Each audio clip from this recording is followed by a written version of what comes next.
What's up, ladies and gentlemen, how's it going? It's time for another trip through to York and to collect some more video games. As you can see, we have a reasonable collection coming on, and now it's time to make it significantly bigger, so check it out.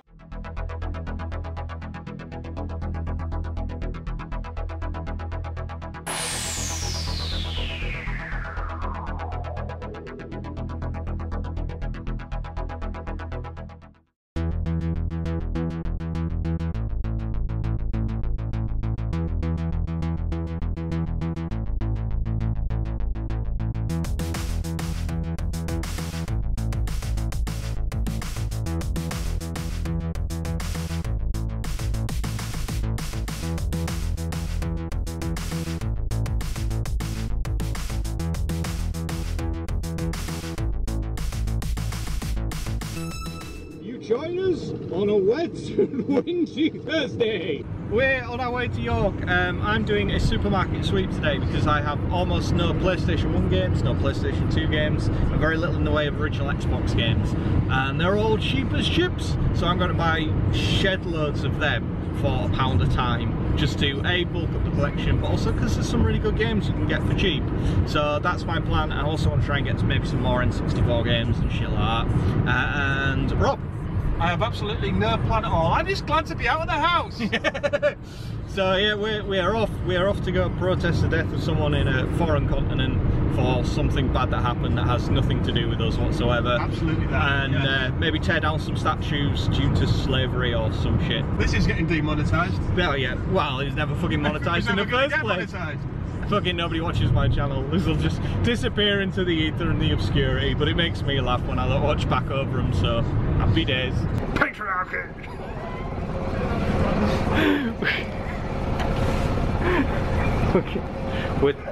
We're totally loving the social distancing. Literally the best trip to York ever. Nobody anywhere. It's a freaking ghost town, it's awesome. I mean, it's raining, but you know, we're British, we don't care about that.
Well, that was a hell of a haul. I went a little supermarket sweep on the old 316 PS2, so that's going to be quite a haul when I get back. And Rob got some groovy stuff as well. Rob managed to find something that neither of us had ever. Well, I've never seen it before. I wasn't aware it existed, and I don't know. Did you actually know of it before? I knew of it. I just I've not seen one in the flesh before, so.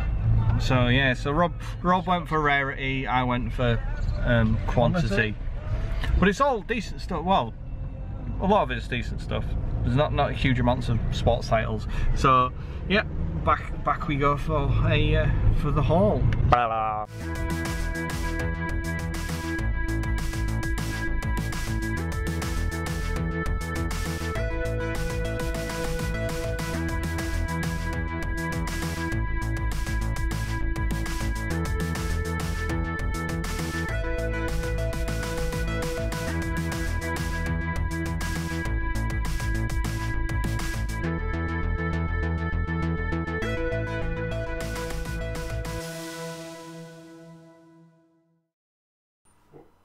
Right, okay, so we're good to go. Oh, we need to do the clap thing. There we go. So now we can get the audio all lined up. Good to go. Are we leaning? Yeah, we are, because Gemma's leaning on the side. Oh, sorry. There we go. There we go. I filmed the whole thing and it's all on like an angle. Well, that's Apocalypse TV for you. There we go. Is that the joke done now? You're probably just going to use this for the thumbnail anyway. COVID edition. COVID edition game hunting. There we go. Right, the joke's finished now. Did they go to York like that? Oh, that's much better. That's totally messed up my awesome hair now. Ooh. I got proper 90s boy band now, aren't I? Anyway, we're back. We're back from York. We did good shopping. I did a bit of the supermarket-y sweepy, and Rob did he got some really interesting stuff actually. So I think we'll do the onesie twosie as normal, but I've taken Metal Jesus' advice and I'm buying lots of cheap stuff while it's cheap now before it becomes expensive in the future. AKA quantity over quality. No, some of this stuff is really I'm good. joking. He's so touchy. Enslaved for the 360, that's supposed to be really good. It's like kind of a third-person shooter kind of adventure game. I know a lot of people have talked about that, so that's supposed to be really cool. Diablo 3 is definitely quantity over quality, but I don't even know if that'll work because I know there was lots of shit about it needing to be online, so I don't even know if that'll be playable. You don't let your 360 near the internet for reasons. No. Perfect Dark Zero. This was a launch title. I already have the Steelbook. Me too. So I already have the Steelbook, so I need that to actually go in the collection because the Steelbooks will be displayed separately. So I needed that.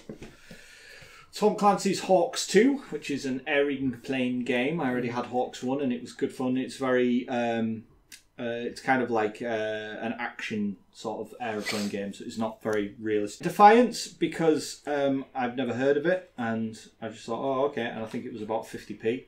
And so I don't know anything about that, I just know it's better with Kinect. Everything's better with Kinect. They already were pushing that. Is that even a thing anymore? Yes. Sort of. Is it? I don't know. I don't know if I don't know if it's still. I don't know if you can still buy Kinect hardware at all now. I don't know. Maybe that died a death. Then I'm not sure. I know because they pushed it with the original Xbox, with the Xbox One when it came out.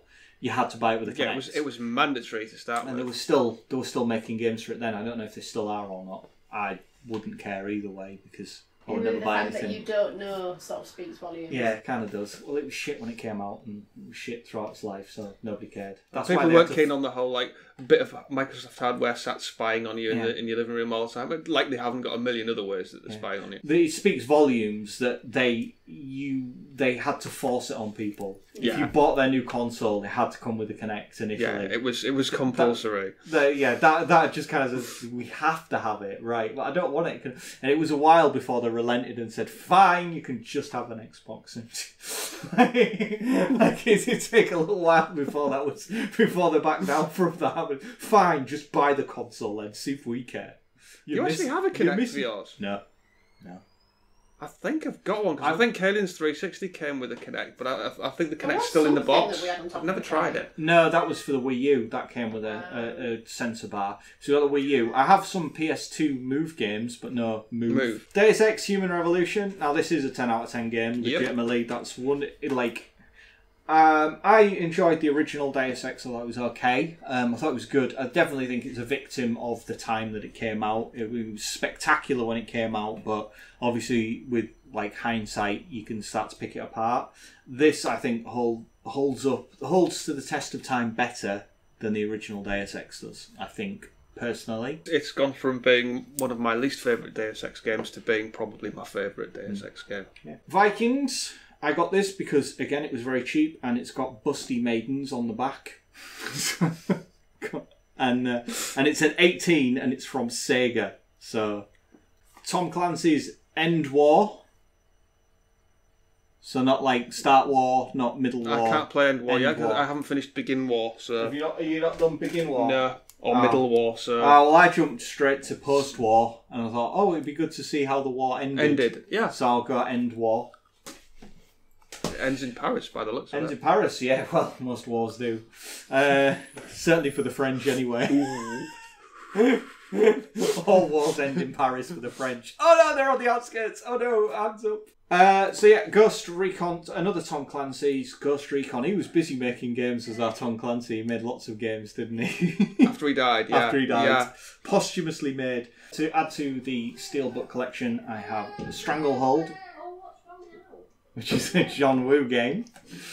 And also I have this awesomeness, which is King Kong, which looks amazing and is from Peter Jackson's King Kong of the movie. So it's a limited collector's edition, Peter Jackson's King Kong, the official game of the movie. So just trips off the tongue. So yeah, a few more to add to the PSP collection. We'll start with Mercury Meltdown, which is a tilty, puzzly game where you're playing with a Mercury blob of mercury. Fair enough. It's one of the first games I had on the PSP, actually. Okay, so yeah, it's legitimately good puzzler. SSX on tour, because who doesn't like a bit of snowboarding? Now you can do portable snowboarding. Yes. Well, the SSX games are supposed to all be really good. Yeah, there aren't really any bad ones. So, you know, I can reach breakneck speeds. Breakneck speeds. Well, I think for me on a snowboard, a breakneck speed would be about 5 miles an hour. Probably, I think definitely break my neck at 5 miles an hour. I hate snow. Driver 76. Yep. It's... Have you played 1 through 75? Will you be able to understand it? That's an old gag. It's an old gag, but the old ones are the goodies. I didn't realise it was Ubisoft before they descended into complete scumfuckery. Ubisoft used to be alright. They used to be okay. And 300, because, yeah, bit of... Is that like just a hack and slash, or is it like more tactical? I think it's a bit more... It's mostly hacky and slashy, but I think there's an element to strategy. I've not actually played it. It looks very hack and slashy. It looks very hack and slashy. Bloodthirsty, but it's 300. But it's 300, so... Lots of style. That's what I look like when I take my t-shirt off. Hello, Pussycat. Last Blue, even though I hate one-on-one fighters, it's just, yeah. The artwork on those games are always spectacular. Yeah, it looks really amazing. Good. So yeah, I mean they are legitimately like quite good fighting games. Yeah, I think we'll hit the PS2 collection next. How many more have you? Oh, you've got quite a bit to get through. Yeah, lots and lots, because like I say, they're like 50p or £1 each, so it's just like hammering them. So this, I'll go through these at breakneck speeds. There are lots of Call of Duties, because I do like my first-person shooters, and I particularly like first-person shooters from World War II. Just as everyone got sick of them and stopped making new ones, I was like, oh, I actually really like them. World at War Final Front. World at War Final Front. So that was the last front on World War II. Right. So presumably Germany. Big Red 1. It's not a cock. So big Call of Duty 2, Big Red 1. Call of Duty The Finest Hour. God, they really did just stamp these things out. Yeah. And Call of Duty 3. So that one presumably goes after 2. I don't know where... I think World at War was actually... I mean, that was like the first one that was launched on the 360. I'm sure it was. So it must also come out on that. And then also Call of Duty Finest Hour. I don't know where that comes in the pantheon. No one watches this for the knowledge they're going to gain from it. But lots of Call of Duty games. Tekken 5. So I've got Tekken Tag. I still need Tekken 4 and other ones. But Tekken 5, I mean, that's Tekken, so that's going to be good. Max Payne. Max Payne. I used to love the Max Payne games when they first played out. I don't know how well it'll translate to console though, because I played it on PC. Yeah, I can remember. I played the original Max Payne on PC, but I don't think I've played any of the sequels on anything. No, I played the original one. I played this one on PC with a mouse. Yeah. So I don't know how it'll work on console, but I mean they made plenty more after it, so it must have done okay, I guess. Teenage Mutant Ninja Turtles, which seems to be like some sort of cell shading beat 'em up. This looks really quite cool. It looks almost like a kind of a Streets of Rage type thing. Yeah. So I that should be good. It's hard to do that wrong. So all being well, that should be quite good. Conflict Desert Storm 2. So yeah, I don't know. It's got guys with guns on, looking all mean and shit. So it should be good fun. Lotus Challenge. I got that because I was like, well, like I don't know. It won't have anything to do with the Lotus Spree challenge that was on like the Mega Drive and all that kind of the Amiga. You know, oh well, yeah, kind of, and it's got like a Lotus flying through the air in the back and shallah. So it was a racing game. Why not? Killzone, because I seem to think they did quite well, the Killzone games. So I don't know. Killzone for the PlayStation 2. Why not? Soul Reaver 2. Now I played Soul Reaver on the PlayStation. I've not played Soul Reaver 2, and I remember it was really good on the PS1, the original Soul Reaver. Yeah, the original Soul Reaver is a good game. I've not played the second one. All being well, Soul Reaver 2 should be quite good. I don't know.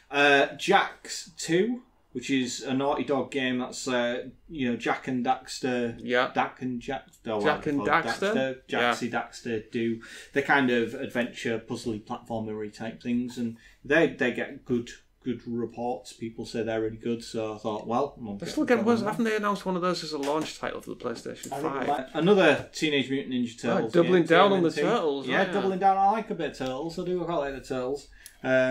So yeah, this looks like a 3D version of the other one, and I don't know if it's going to be any good or not, but it's another Turtles game. Finally, for the PS2, Seek and Destroy, which appears to be a tank game. Again, this will have been about 50 pence. So I was like, yeah, okay, fine. So, yeah, lots of PlayStation 2 games. Again, all dirt cheap and all probably okay. Probably. I also picked up Human Revolution. Yep. That's really cool. If I did, well, I wouldn't have got it because I know you grabbed it before me. But had you not have grabbed that, if you weren't interested, I definitely would have picked that up. At £4, I mean, obviously to play, we're going to play it on PC. But it's just. Well, apparently the best version, the definitive version, is the Wii U. I've heard good things about the Wii U version, even though it's a Class X, condemned just because it's supposed to be really fucking brutal. So, didn't you have an 18 certificate Sega one? Yes, I did. So that's our second 18 certificate Sega one today. Sega getting all edgy Sega. Edgy. Well, they always were. Oh, another one. Yeah, but this one. Another one. Oh my god! Yeah. Sega Edgelords. That needs no introduction. And again, another one. If you're going to actually play it, you would play it on PC. But it's.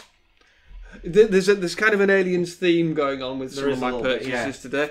Along with I didn't pay much for it, obviously, and I think I overpaid £1, but yeah, it's the utterly infamous Aliens Colonial Marines. Yeah.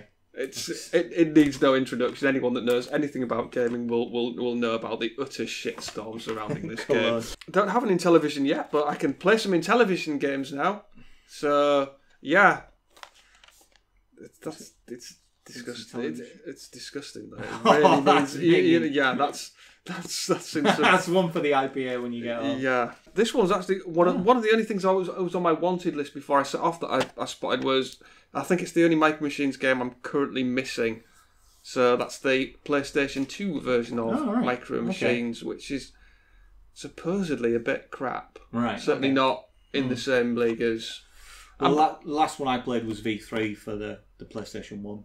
I've got that. I haven't played it yet, but then every time I want to play Micro Machines, we just fire up the Mega Drive. So why wouldn't you? Men of Valor for the Xbox.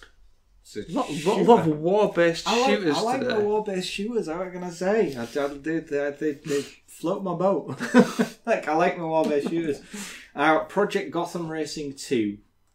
Because it's a racing game for the Xbox and, it's supposed to be okay. I don't know if it is or not. I know a lot of people liked it. I was always more of a Forza fan, but, Project Gotham Racing 2. Gopping Falling Apart Fighting Vipers for the Saturn. This was a game that I always wanted, and the case has definitely seen better days. I'm hoping I'll be able to clean some of that up with IPA, but I don't know. I won't be able to clean up the chunk that's missing on the back. No. But Fighting Vipers, it was it came out just after Virtua Fighter, and everyone has a weird quirk. So there's a girl on rollerblades, and there's a guy with a V-neck guitar that hits you with a guitar and shit like that. So it's a bit silly. The most expensive thing I got was Nuclear Strike for the N64. I wanted that because it's one of Oh, it's not an expensive game, but like a lot of the stuff in the N64 is dirt cheap, like, you know, £10 or whatever. And this one's and this one's a little more expensive because it's a little rarer. But yeah, so yeah, Nuclear Strike for that. It's part of the Desert Strike, Urban Strike, Jungle Strike, Nuclear Strike, Soviet Strike. There we go. Miners Strike. Miners Strike. Japanese copy of Slime World for the Mega Drive. Again, mostly for the artwork, although it's not the finest example of Japanese game artwork I've ever seen. Because I couldn't see that, because all you could see was Slime World. Yeah. And you were like, oh, I love Japanese games. The artwork's always so much better than the Mega Drive or whatever. And I was like, oh, right, okay. So I had no idea, and then when I saw it, I was like, I mean, when you look at the screenshots, it looks like an 8-bit platformer as well. It's not.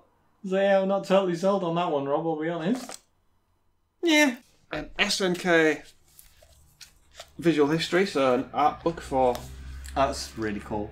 Particularly for how much you paid for. Yes. Thanks, Lee. You did us proud again. Yes. I would flick through that, but I haven't opened it yet. Yeah. So that'll just be, obviously, artwork from the SNK fighters. Yeah. They make. I've got to say, they are slightly better at than Capcom, I would say, for the art.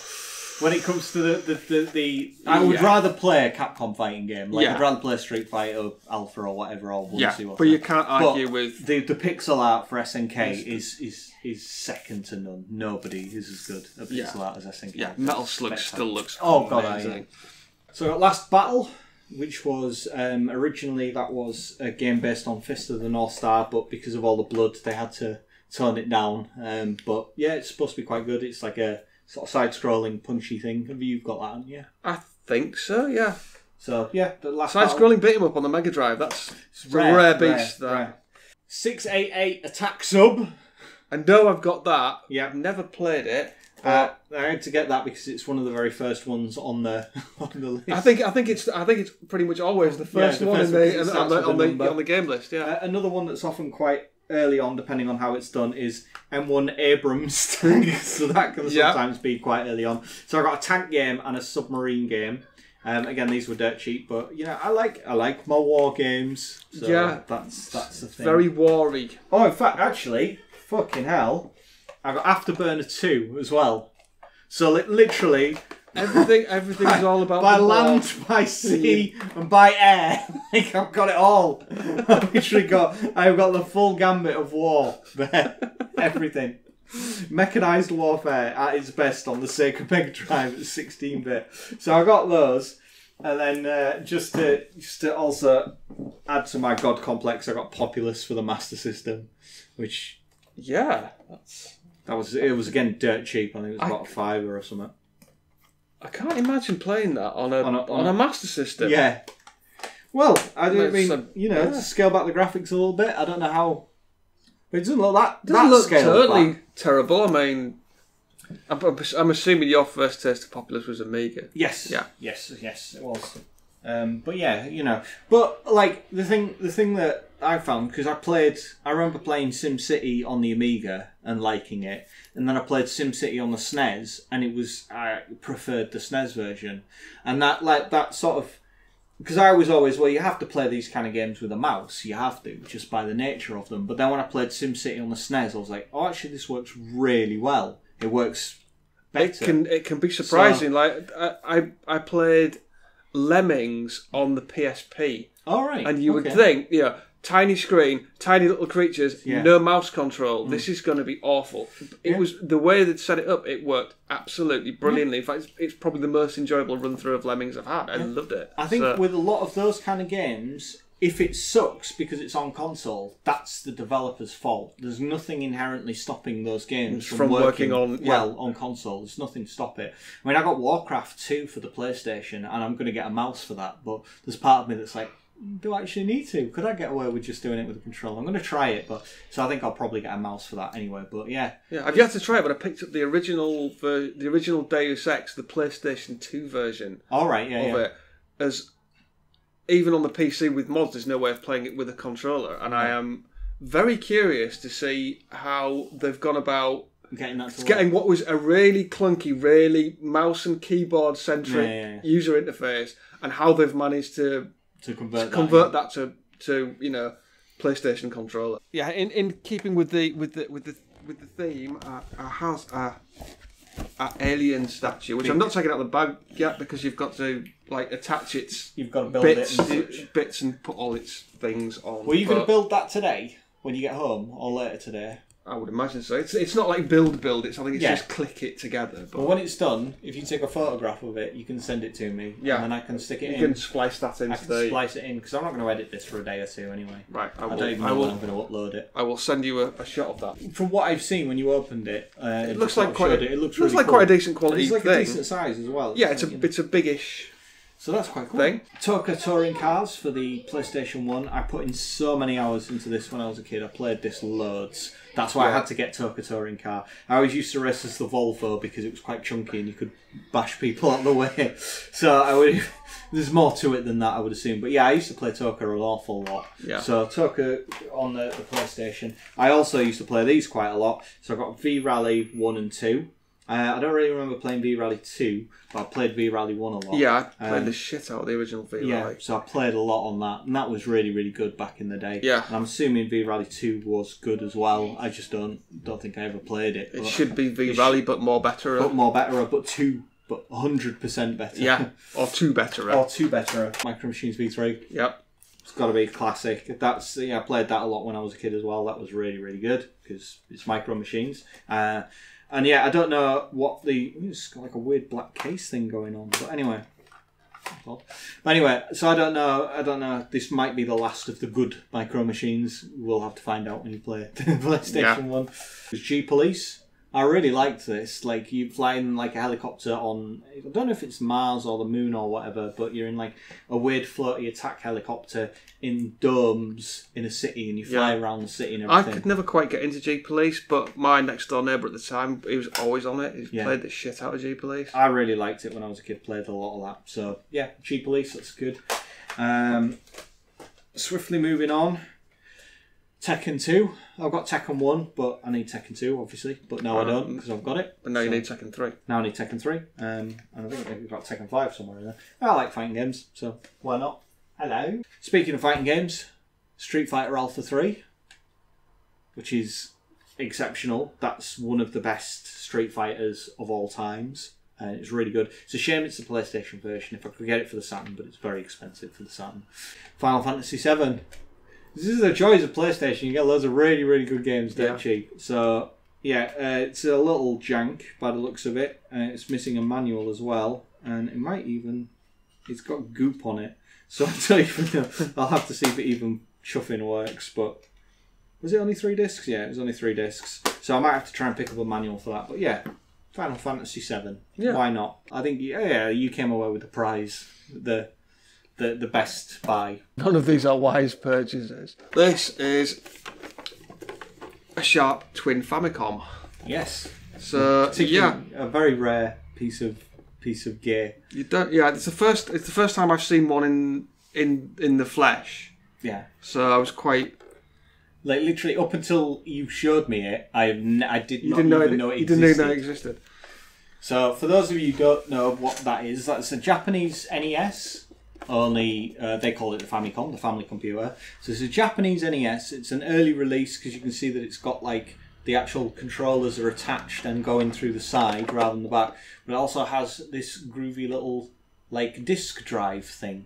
So you explain what that's for. Yeah, the idea was back in the day is you bought blank discs, Nintendo, they're proprietary to the system, and there were shops that had disc writers and kiosks that you could visit, and effectively you took your disc, you paid for the game, you copied it onto the onto the disc, and that was it. You could then take it home, play it, and when you wanted another game, you took your disc back to the kiosk or the shop, and then you paid him some more money, and that they would write the new game over the top of the old game. It was actually quite successful for quite some time. It's I've never ever heard of it in a, like No. at all. And like, yeah, because I sort of saw it at the back, but I didn't even bat an eyelid at it. It was done initially. I mean, this is Sharp's variant of it, but initially it was specifically an add-on for the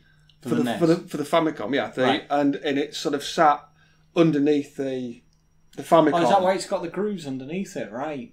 Possibly, Yeah, It was the same width as the original Japanese Famicom, and Right. it would sit on top of it. Right. You know, like if you've ever seen the add-ons for the Super Nintendo, where it sits on top. Same idea, but it was basically like a 3-inch disc drive that sat underneath the Famicom, and this was a licensed thing by Sharp, where they incorporated the disc drive and the Famicom into one unit, which gave us that. Famicom So, I mean, this thing is huge compared to like the If you like that, if you went for the Famicom plus the Famicom disk system, it would be about half the width and probably, you know, just a little bit taller than this entire unit. So, what's inside all of this, I don't know. It weighs a ton. I would imagine there's almost nothing much in it though. It's just it's a Famicom and a disc drive in one molded together in one unit with possibly the world's most enthusiastic eject mechanism ever. I was quite jealous when he started talking about that, and I saw it and I was like, oh, I kind of wish I do. You know, I'm very impressed by that. It wasn't insanely expensive. It needs a drive belt. They all do. The drive belt fails on a regular basis, but it's not a difficult or expensive fix. Originally, obviously, it was going to be an Intellivision, but then this popped up and I'd definitely rather one of those than an Intellivision. Yeah, I can pick up an Intellivision anytime. I can't remember ever seeing one of these in the wild before. So yeah, all in all, a very good day. Yeah, it's been an interesting day's haul. We had sore thumbs to ourselves pretty much for the majority of it, and same with CEX as well. So it was good. Hello, Lee. Thank you very much for sorting us out again. So I hope you enjoyed the video. Another haul. They prove so popular on this channel. That's why I can't help doing them. Yes, this one may even get to double figures. Who knows? Yes, who knows? I might even get 30 watches on this one. So that's what I'm going for. 30 watches and maybe 6 likes. That would definitely be awesome. So yeah, it only takes like a day of filming and about half a day of editing, so it's definitely worth it. Yeah. So don't forget to smash that like button. Smash that like button. Subscribe if you haven't already. There's a new trend I've noticed where like people sort of say, they go on and say, oh, like, you know, we've noticed that like 30 or 40% of the people that watch our videos aren't subscribed. So hopefully today will be the video. This will be the video that makes you hit the subscribe button and watch the rest of my stuff. And I do very similar things. Well, 98% of the people that watch my videos aren't subscribed. So god damn it, hit the subscribe button, please. Thank you. Also, never say smash the like button. Never say that. No. No. There's only certain things that I like to smash, and a like button is not one of them. So, thank you very much. Oh, I meant to say I have a Teespring store now as well. I have a Teespring store where you can get lots of nice merchandise, which will all be scrolling now. You can get logos and you can get 486 things. And if you buy them, it pays me, and then I can continue buying tat. And then I can do these videos, which you'll get to watch, and it's just a symbiotic relationship. It is. It's a never-ending circle of you giving me money to buy junk to make videos to give to you, so you can then give me more money. And you get a t-shirt out of it, or a hoodie. A hoodie, definitely. On all his Instagram and shit. I'm on Twitter, but I don't like it, so I'm happy. Twitter's shit. It's awful. I hate it. Facebook as well, I'm on there. And I'm probably going to get a Parler account at some point, because that seems to be doing really well. What now? That's the cool, fun, edgy version of Twitter. Never even heard of it. Yeah. It's doing really well. It's growing loads. All of the people that were kicked off Twitter are all just migrating there. So it's just full of like fucking abuse and swearing and just vile opinions. It's amazing. I love it. I absolutely love it. Yes. Thank you very much, guys. Take it easy. I will see you very soon. Single salute this time. Cheerio now. Bye-bye. Bye-bye.